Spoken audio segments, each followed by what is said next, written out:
Hello बच्चों, मैं professor Devesh Tripathi DT sir एक बार फिर से आ गया हूँ नए चैप्टर को लेकर। और अभी जो हमें टॉपिक पढ़ना है द टॉपिक इज़ इलास्टिसिटी। ये प्रॉपर्टीज़ ऑफ मटेरियल का आखिरी सेक्शन है। हम लोग ऑलरेडी विस्कोसिटी को पढ़ चुके हैं, हम लोग सरफेस टेंशन को भी स्टडी कर चुके हैं, फ्लूइड मैकेनिक्स को स्टडी कर चुके हैं। अब इलास्टिसिटी की तरफ मैं बढ़ रहा हूँ। तो बेसिकली इलास्टिसिटी जो टॉपिक है उसमें बहुत सिंपल सा चैप्टर है। पहली बात तो ये कोई टफ चैप्टर नहीं है। कुछ चीज़ें इसके अंदर अच्छी हैं, कुछ एडवांस पॉइंट ऑफ व्यू से बहुत अच्छी हैं, और बाकी इन जनरल देखा जाए तो टॉपिक इज क्वाइट सिंपल। तो let us begin this topic elasticity. अब सबसे पहले तो आपको ये समझना होगा कि इलास्टिसिटी होता क्या है। करेक्ट। तो दुनिया के किसी भी मॉलिक्यूल को जब हम ऑब्जर्व करते हैं, वो मॉलिक्यूल हमेशा अपनी मिनिमम पोटेंशियल एनर्जी मेंटेन करने की कोशिश करता है, यानी वो स्टेबल इक्विलिब्रियम में रहना चाहता है जहां पर एनर्जी मिनिमम हो। लेकिन अगर कोई भी बंदा बाहर से उस कन्फिग्रेशन को डिस्टर्ब करने की कोशिश करता है, तो उस कन्फिग्रेशन को डिस्टर्ब करने के दौरान उस ऑब्जेक्ट के अंदर इंटरमॉलिक्यूलर फोर्सेस तैनात हो जाते हैं, जिनको हम रीस्टोरिंग फोर्सेस बोलते हैं। और जब भी कोई बाहर से फोर्स लगाएगा तो ये रीस्टोरिंग फोर्सेस क्या करते हैं, उस फोर्स को अपोज करने की कोशिश करते हैं। मैं जो बोल रहा हूं इस चीज को समझाने के लिए, हमने किसी भी एक मॉलिक्यूल को लिया तो उस मॉलिक्यूल के अंदर जो बॉन्ड्स हैं या स्ट्रक्चर है, उसको हम लोग स्प्रिंग से कंपेयर कर सकते हैं। ठीक है, ये एक फिजिकल कंपैरिजन है, केमिकल की इसमें कोई बात नहीं है। तो यहां अगर मैं इनको मॉलिक्यूल्स को स्प्रिंग से कंपेयर करूं तो इस समय ये मॉलिक्यूल अपनी मिनिमम पोटेंशियल एनर्जी स्टेट में है, यानी इक्विलिब्रियम में है, यानी स्टेबल है।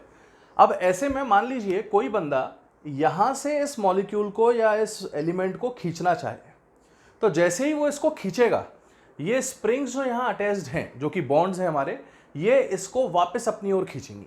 यानी whenever I am applying some external force on any part of this molecule, है ना, इस एक्सटर्नल फोर्स को अंग्रेजी में बोल देते हैं एक्सटर्नल डिफॉर्मिंग फोर्स। क्या बोल देते हैं इसको बेटा? External deforming force. तो जब भी ये एक्सटर्नल डिफॉर्मिंग फोर्स लगाया जाता है, आप जानते हो ये मॉलिक्यूल वापस अपने ओरिजिनल स्टेट में आने की कोशिश करेगा, क्योंकि everybody tries to maintain its minimum potential energy state. अब ये जो इंटरनल रिस्टोरिंग फोर्स है वो क्या करेंगे, इसको वापस अपनी परिस्थिति में लाने की कोशिश करेंगे एंड अल्टीमेटली जैसा था वैसा ही बनाना चाहेंगे। अच्छा, अगर मैं उल्टा कर दूं, इस मॉलिक्यूल को धक्का देना शुरू कर दूं, तो रिस्टोरिंग फोर्स इस बार इसको अपोज करेंगे। यानी कि आप कहीं भी खींचिए, ये हमेशा आपको अपोज ही करने वाले हैं। तो अगर मैं बाहर से एक्सटर्नल डिफॉर्मिंग फोर्स लगाता हूं, तो मटेरियल की प्रॉपर्टी होती है कि उसके अंदर के इंटरनल रिस्टोरिंग फोर्स उसको ओरिजिनल कॉन्फ़िगरेशन में लाने की कोशिश करते हैं। ऐसी प्रॉपर्टी को मटेरियल की हम लोग इलास्टिसिटी का नाम देते हैं। तो अगर कोई पूछे व्हाट इज इलास्टिसिटी, तो हम बोलेंगे simply it is the property of material by virtue of which whenever an external deforming force is applied to the body, the internal restoring force tries to regain its original shape. Correct. तो अगर कोई पूछे what is the elasticity, it is the property of the material of the body by virtue of which it always tries to remain or retain its original configuration और original shape। ये हमारा सबसे basic property है elasticity. अच्छा, दुनिया के सारे molecules चाहे कितने भी हार्ड हो चाहे कितने भी सॉफ्ट हो, वो सारे मॉलिक्यूल्स इलास्टिक होते हैं कुछ हद तक। ठीक है, थोड़ी बहुत तो इलास्टिसिटी सभी में होती है। दुनिया का सबसे ज्यादा इलास्टिक मटेरियल कौन सा होगा, वो आप अंदाजा लगाइए। देखिए, जैसे मैं एक एग्जाम्पल लेता हूं, अगर मैं आपसे पूछूं कि एक रबर बॉल और एक मेटल की आयरन बॉल, इन दोनों में कौन ज़्यादा इलास्टिक है, ये क्वेश्चन मैं एक बार क्लास में पूछ चुका हूँ, है ना। तो जनरली हमें क्या फील होता है कि सर वो रबर की बॉल है, उसमें रबर है और रबर इलास्टिक नेचर होता है ना, तो rubber should be more elastic, but this is wrong. Correct, मैंने बताया भी है शायद। Rubber is not more elastic even in comparison of steel ball and rubber ball. Steel ball is considered to be more elastic. अब अजीब सी चीज़ है, steel ball ज़्यादा elastic होगी। क्यों हुआ ऐसा, इसको समझो। अगर मैं रबर की बॉल लेता हूँ, तो उस पर जब मैं डिफॉर्मिंग फोर्स लगाऊंगा, उसके शेप को चेंज करने की कोशिश करूंगा, तो शेप चेंज होगा, और उस चेंज के होने के बाद फोर्सेस हटाने पर वो अपने ओरिजिनल कॉन्फ़िगरेशन में आना चाहेगी। तो अगर डिफॉर्मिंग फोर्स लगाने पर शेप चेंज हो रहा है, तो देयर इज अ पॉसिबिलिटी कि वो वापस अपने शेप में आ पाए या कुछ हद तक ना आ पाए। लेकिन सोचो, अगर मैंने स्टील की बॉल ली और अब मैंने डिफॉर्मिंग फोर्स लगाया, तो जैसे ही मैं डिफॉर्मिंग फोर्स लगाऊंगा, वो फोर्स उस बॉडी के अंदर बहुत कम चेंज कर पाएगा, इनफैक्ट नेग्लिजिबल चेंज करेगा। अब अगर उसके डिफॉर्मिंग फोर्स से बॉडी के कॉन्फ़िगरेशन में नेग्लिजिबल चेंज हुआ, तो उसको बहुत कम रिस्टोर करना है वापस आने के लिए ओरिजिनल कॉन्फ़िगरेशन में। तो कौन ज़्यादा जल्दी ओरिजिनल कॉन्फ़िगरेशन में आएगा, स्टील बॉल या रबर बॉल? Steel ball. तो इसीलिए कौन ज़्यादा इलास्टिक है, स्टील या रबर? तो we can say steel ball is more elastic than rubber ball. तो यहाँ पर इलास्टिसिटी का मतलब उससे मत समझो जो तुम लोग घर में वो लोअर्स में पजामा में नाड़े लगे रहते हैं, है ना, इलास्टिक वो इलास्टिक अलग है, करेक्ट। यहाँ इलास्टिसिटी से हमारा क्या मतलब है कि जब भी कभी डिफॉर्मिंग फोर्स लगाया जाएगा, उस डिफॉर्मिंग फोर्स को रिस्टोर करने की टेंडेंसी जिसकी ज्यादा होगी that is more elastic, correct. और ऑब्वियसली जो कम डिफॉर्म होगा वो ज्यादा इजीली रिफॉर्म होगा या रिस्टोर होगा, और जो ज्यादा डिफॉर्म होगा उसके रिस्टोरेशन में हो सकता है थोड़ा बहुत कुछ चेंजेस आ जाए, हो सकता है शेप में कुछ परिवर्तन हो जाए। तो इसीलिए वो मटेरियल ज्यादा इलास्टिक माने जाएंगे जो थोड़े कंपैरेटिवली हार्ड रहेंगे या जिनको डिफॉर्म करना थोड़ा मुश्किल रहेगा। एक्चुअली वैसे तो दुनिया में कोई भी ऑब्जेक्ट आइडियली इलास्टिक और प्लास्टिक नहीं होता। प्लास्टिक बॉडी का मतलब क्या होगा? एक ऐसी बॉडी जिस पर जरा सा डिफॉर्मिंग फोर्स लगाया और उसका शेप चेंज हो गया, है ना। ऐसा कोई ऑब्जेक्ट हो जिसको जरा सा फोर्स लगाया और उसका शेप चेंज हो गया और कभी बिल्कुल भी रिगेन ना करे। तो हो क्या रहा है, फिर से सुनिए मेरी बात को अच्छे से। अगर मैं किसी ऑब्जेक्ट को लेता हूं, उस ऑब्जेक्ट पे फोर्स लगाता हूं, वो फोर्स डिफॉर्मिंग फोर्स कहलाता है, जिसकी वजह से मॉलिक्यूल के अंदर इंटरनल रिस्टोरिंग फोर्स डेवलप होते हैं। वो रिस्टोरिंग फोर्स इसको ओरिजिनल शेप में लाने की कोशिश करते हैं। तो जब तक कि उसका शेप परमानेंटली चेंज ना हो तब तक डिफॉर्मिंग फोर्स और रिस्टोरिंग फोर्स बराबर रहते हैं, क्योंकि डिफॉर्मिंग फोर्स हटाया तो रिस्टोरिंग फोर्स वापस ले आएगा उसको। तो किसी भी बॉडी में अगर डिफॉर्मिंग फोर्स और रिस्टोरिंग फोर्स बराबर हैं तो हम उस परिस्थिति में कह सकते हैं कि जब भी आप बॉडी पे फोर्स लगाओगे वो अपने ओरिजिनल कॉन्फ़िगरेशन में आने की कोशिश करेगी। जिस हद तक वो ये कोशिश कर पाती है that limit is what we call as elastic limit. क्या कहलाता है बेटा? वो इलास्टिक लिमिट। तो इलास्टिक लिमिट कौन सी लिमिट है? वो लिमिट जहां तक किसी बॉडी को ओरिजिनल कॉन्फ़िगरेशन में लाया जा सकता है। जैसे ये मार्कर को आप देखिए, है ना, इसके कैप में ये थोड़ा सा हिस्सा निकला हुआ है। जब मैं इसको खींच रहा हूं और छोड़ रहा हूं तो ये वापस आ रहा है। तो अगर मैं इसको खींच रहा हूं इसका मतलब I am applying some deforming force, but जैसे ही छोड़ रहा हूं ये वापस आ रहा है, इसका मतलब इसके अंदर इंटरनल रिस्टोरिंग फोर्स है। अच्छा, अब खास बात देखिएगा, अगर मैं इसको उस हद तक खींच दूं कि ये पूरा वापस ना आ पाए, यानी इसका शेप थोड़ा चेंज हो जाए, तो इसका मतलब मैं इसके इलास्टिक लिमिट को क्रॉस कर चुका हूं। तो इलास्टिक लिमिट कौन सी लिमिट है? वो लिमिट जहां तक बॉडी अपने शेप को रीगेन कर सकती है, उसके बाद वो रीगेन नहीं कर पाती परमानेंटली, करेक्ट। तो हम यहां पर सिंपली क्या बोलेंगे कि whenever a force is applied, deforming force, if the body restores its original configuration then we can say the force is within elastic limit. Am I clear about this thing? चलो, अच्छा, दूसरी चीज, यहां जब भी आप एक्सटर्नल डिफॉर्मिंग फोर्स लगा रहे हैं उसके कारण ही रिस्टोरिंग फोर्स आ रहा है। अगर डिफॉर्मिंग फोर्स रिस्टोरिंग से ज्यादा है तो बॉडी का शेप चेंज होगा। अगर रिस्टोरिंग फोर्स डिफॉर्मिंग फोर्स से ज्यादा है तो वो इजीली रीगेन कर लेगी, और दोनों बराबर हैं तो वो इलास्टिक लिमिट तक जाएगा एंड हो सकता है वो डिफॉर्म ना हो, करेक्ट। अच्छा, खास बात एक और, ये तो खैर हमें एक इन्फॉर्मेशन मिली गया, अब मैं भी इसको लिखवा भी दूंगा तो आप लोग इसको नोट कर लेना, जो जो चीज़ें इसमें इंपॉर्टेंट है। इलास्टिसिटी का इनिशियल पार्ट थोड़ा सा थ्योरेटिकल होता है। अच्छा, इसके बाद अभी दूसरी चीज़, चूंकि दुनिया में कोई भी आइडियल इलास्टिक या प्लास्टिक मटेरियल तो है नहीं, तो हम किसको आइडियल इलास्टिक या आइडियल प्लास्टिक मटेरियल से कंपेयर कर सकते हैं? तो closest approximation is quartz and wax. तो अगर कोई पूछे आपसे कि दुनिया में अब तक सबसे ज़्यादा इलास्टिक मटेरियल के नज़दीक मटेरियल कौन सा है, तो वी कैन से क्वार्ट्ज, है ना। तो मोस्ट, या ऐसा लिख लेना आप, closest approximation to elastic material is quartz and closest approximation to plastic material is wax. Wax की खासियत क्या है कि अगर आप उसको टच करोगे तो उसका शेप चेंज हो जाता है, तो वो मटेरियल कैसा हो जाएगा आपका? प्लास्टिक। तो closest approximation to plastic material is wax and closest approximation to elastic material is quartz. Am I clear about this thing? चलो, तो इसको अपनी भाषा में लिख लेते हैं जल्दी से। आप हेडिंग डाल दीजिए इलास्टिसिटी, एंड इसके अंदर लिखिए the property of a material, the property of a material by virtue of which the body restores or regains, the body restores or regains its original configuration whenever it is subjected to, whenever it is subjected to some external deforming force, whenever it is subjected to some external deforming force। ठीक है, next line में लिख लीजिए, next line में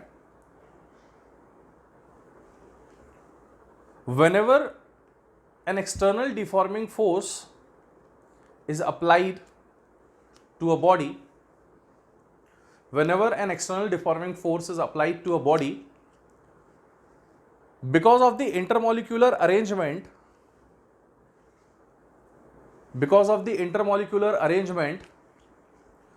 an internal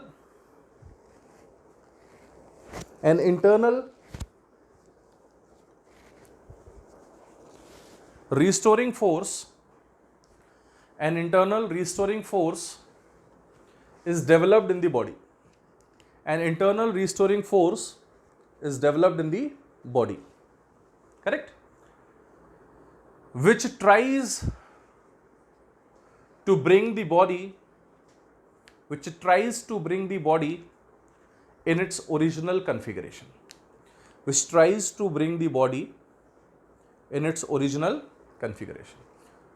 लिखा है इसको, correct. तो यहां उसका शेप बना सकते हैं आप, इसको इस तरीके से इंडिकेट कर सकते हैं कि अगर यहां एक्सटर्नल डिफॉर्मिंग फोर्स लगाओगे तो इसके अंदर यहां इंटरनल रीस्टोरिंग फोर्सेस डेवलप हो जाएंगे, करेक्ट। और कौन डोमिनेटिंग है डिसाइड करेगा कि मटेरियल इलास्टिक है, इनइलास्टिक है या क्या है। चलिए अब इसके बाद यहां लिख सकते हैं कॉज ऑफ इलास्टिसिटी। लोगों के मन में ये भी विचार आना चाहिए, तो हेडिंग डालिए कॉज ऑफ इलास्टिसिटी, ठीक है। तो कॉज ऑफ इलास्टिसिटी का रीजन मैं आपको बता चुका हूं कि दुनिया का हर ऑब्जेक्ट हमेशा अपने स्टेबल इक्विलिब्रियम पोजीशन में रहना चाहता है, यानी वो चाहता है कि उसकी पोटेंशियल एनर्जी हमेशा कैसी रहे, मिनिमम। अब ऐसे में कोई बॉडी अगर उस पर फोर्स लगाएगी या एक्सटर्नल फोर्स लगाएंगे हम, तो एक्सटर्नल फोर्स लगाने पे उसके इक्विलिब्रियम स्टेट को डिस्टर्ब करेंगे, और जब भी किसी बॉडी के इक्विलिब्रियम स्टेट को डिस्टर्ब करोगे तो उसकी पोटेंशियल एनर्जी बढ़ जाती है। पर वो करना क्या चाहता है, वो चाहता है मिनिमम एनर्जी में रहना। तो इसीलिए जब भी आप फोर्स लगाओगे तो क्या होगा, वो अपनी ओरिजिनल कन्फिगरेशन में आने की कोशिश करेगा। तो इसको लिख लीजिए कॉज ऑफ इलास्टिसिटी, हेडिंग डाल लीजिए कॉज ऑफ इलास्टिसिटी। इसमें लिखिए whenever a body is subjected to some external deforming force, the body's initial stable equilibrium gets disturbed. The body's initial stable equilibrium gets disturbed. Full stop. A body always tries to maintain its minimum potential energy state. A body always tries to maintain its minimum potential energy state, and hence when it is subjected to some external deforming force,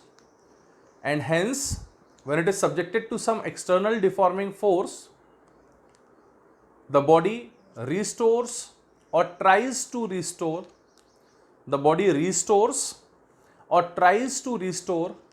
its original equilibrium configuration. Body restores or tries to restore its original equilibrium configuration. I hope आपको ये clear हो, है ना। इसी को समझाने के लिए एक ग्राफिकल मेथड भी हमारे सामने है। तो यहाँ हमने एक ग्राफ प्लॉट किया है बिटवीन द मॉलिक्यूलर फोर्स, याद रहे ये फोर्स का है, पोटेंशियल एनर्जी का नहीं है, molecular force and separation between two molecules. अब यहाँ पर फोर्स धीरे धीरे आप देख रहे हैं कम होता जा रहा है, एंड इस पॉइंट पर फोर्स जीरो है, तो इस पॉइंट को हम लोग इक्विलिब्रियम पॉइंट का नाम दे रहे हैं, यानी कि इस पॉइंट पर नेट फोर्स कितना है, जीरो। अच्छा, जब इक्विलिब्रियम पॉइंट आ रहा है उस समय दो मॉलिक्यूल्स के बीच का जो सेपरेशन है that is what we call as are not, इसीलिए इसको मैंने लिख दिया इक्विलिब्रियम सेपरेशन। अब सुनना मेरी बात, अगर मैं फोर्स लगाता हूं बाहर से तो अब वो दो तरीके से लग सकता है, एक इस सेपरेशन को कम करे। अच्छा सोचकर बताओ, अगर इस सेपरेशन को कम करने का फोर्स लग रहा है तो इसका मतलब डिफॉर्मिंग फोर्स उसको कंप्रेस कर रहा है, और जब भी डिफॉर्मिंग फोर्स कंप्रेस करेगा तो बॉडी इक्विलिब्रियम में आने के लिए क्या करेगी, उसको अपोज करेगी। तो ऐसे में दो मॉलिक्यूल्स को जब नजदीक ला रहे हो तो उनके बीच में फोर्स ऑफ इंटरेक्शन बढ़ रहा है, वो रिपल्सिव हो रहा है, अट्रैक्टिव हो रहा है। तो आपको मालूम है जब आप इसको नजदीक लाने की कोशिश कर रहे हो तो ये दूर जाने की कोशिश कर रहा है, यानी कि रिपल्सिव फोर्सेस लग रहे हैं, करेक्ट।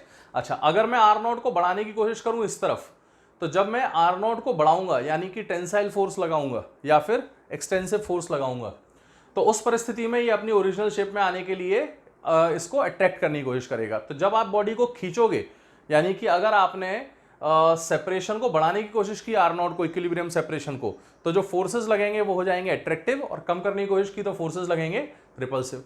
अच्छा आप सुनो क्या हुआ, मैंने बाहर से फोर्स लगाना शुरू किया, ठीक ठीक है। अब देखो दो चीजें होती हैं, बता चुका हूं, दो चीजें होती हैं, बॉडी के शेप को चेंज करने की कोशिश करना, है ना, तो सॉरी बॉडी के शेप को चेंज करना और उस बॉडी का उसको अपोज करने की कोशिश करना और अपोज कर पाना, ये दो अलग चीजें हैं, है ना। जैसे मान लीजिए मैं इस मार्कर के कैप के इस पोर्शन को खींच रहा हूं, तो देयर आर टू पॉसिबिलिटीज, या तो ये खुद को मुझको अपोज कर पाएगा या नहीं कर पाएगा, कोशिश हमेशा करेगा।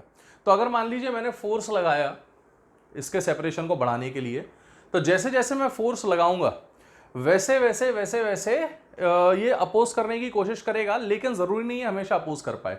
तो अगर मैं फोर्स बढ़ाता जाऊं बढ़ाता जाऊं बढ़ाता जाऊं, या सेपरेशन बढ़ाता जाऊं बढ़ाता जाऊं बढ़ाता जाऊं, तो एट्रैक्टिव फोर्सेस एक्ट करने लगेंगे, लेकिन ये एक हद तक ही एक्ट कर पाएंगे, लेट अस से इस जगह तक, इतने सेपरेशन पे आने तक इस बॉडी में एट्रैक्टिव फोर्सेस बने रहे। लेकिन जैसे ही मैंने इससे थोड़ा सा और ज्यादा सेपरेशन बढ़ाया, अब वो फोर्सेस जो है वो वीक होना शुरू हो जाएंगे, यानी कि बॉडी अब खुद को पूरी तरह से रिस्टोर नहीं कर पाएगी। तो वो पॉइंट, जिस पॉइंट तक बॉडी खुद को पूरी तरह से रिस्टोर कर पाती है, that limit is what we call as elastic limit. अच्छा, अब इससे ज्यादा सेपरेशन बढ़ा दिया, फोर्स कम होने लगा, आप देख सकते हैं कम होते होते होते होते बहुत कम हो जाएगा। एक पॉइंट ऐसा आएगा जिस पॉइंट पे बहुत कम खींचने पे बॉडी बहुत ज्यादा खिंच जाएगी, उस पॉइंट को हम लोग बोलते हैं यील्ड पॉइंट। इसको मैं डिटेल में आपको समझाऊंगा एक बार और। एंड इसके बाद ये लास्ट में जब ये टूटने के कगार पे आ जाएगी या टूटने वाली होगी, तब उस पॉइंट को हम बोलेंगे प्लास्टिक पॉइंट। और ये एक हमारे सामने मॉलिक्यूलर फोर्स का ग्राफ बन गया। तो आप बहुत ही सिंपल तरीके से समझ सकते हैं कि body always tries to maintain this equilibrium separation R0 से ज्यादा खींचोगे एट्रैक्टिव फोर्सेस वापस आने की कोशिश करेंगे, R0 से कम करने की कोशिश करोगे यानी कंप्रेस करोगे यानी पुश करोगे, तो वो धक्का देगा वापस, यानी रिपल्सिव फोर्सेस आ जाएंगे। और एक हद तक ही ये चीज हो सकती है, उस हद को हम लोग बोलते हैं इलास्टिक लिमिट। तो I hope this is very clear to you कि होता क्या है इलास्टिसिटी, आता कहाँ से है, इलास्टिक लिमिट क्या होती है, वगैरह वगैरह, एंड इस चैप्टर में हम क्या डिस्कस करने वाले हैं।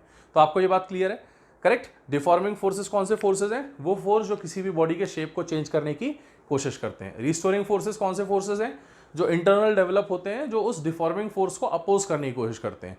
अगर डिफॉर्मिंग फोर्स रिस्टोरिंग फोर्स से ज्यादा है तो बॉडी का परमानेंट शेप चेंज हो जाएगा, बट अगर उससे कम है या बराबर है तो देयर इज अ पॉसिबिलिटी कि बॉडी अपने ओरिजिनल शेप को रिस्टोर कर पाए। Am I clear about this thing? यहां तक सभी को समझ में आया? आई होप आया होगा, ठीक है। तो इसको नोट कर लीजिए, डायग्राम बना लीजिए जल्दी से।